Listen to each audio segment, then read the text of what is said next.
Mrs. Thompson, an 82-year-old resident with moderate dementia, has been living in a long-term care facility for 6 months.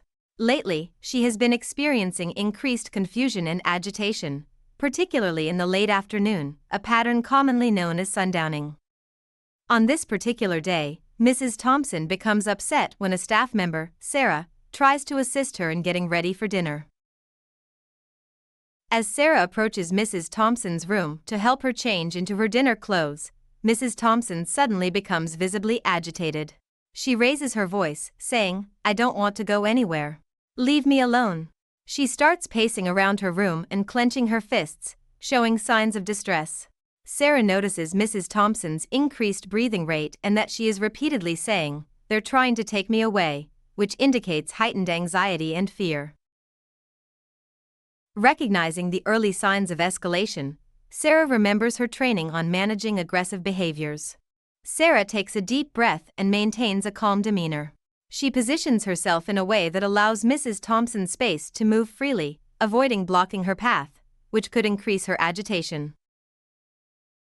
Sarah listens attentively to Mrs. Thompson's concerns, nodding and maintaining eye contact.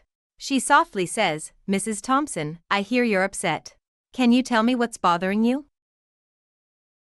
Sarah validates Mrs. Thompson's feelings by acknowledging her fears. "I understand this is upsetting for you, and it's okay to feel that way. You're safe here, and I'm here to help." Noticing Mrs. Thompson's fixation on being taken away, Sarah gently redirects the conversation.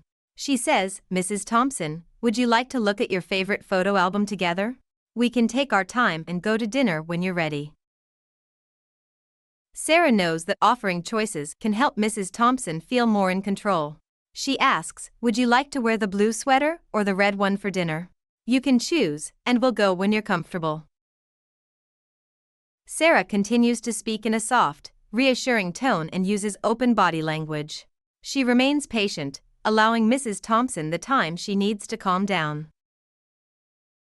Mrs. Thompson begins to slow her pacing and her breathing steadies. She agrees to sit with Sarah and look through the photo album. As they talk about the pictures, Mrs. Thompson's agitation decreases, and she gradually becomes more cooperative. After some time, she agrees to change her clothes and go to dinner, feeling more in control and reassured.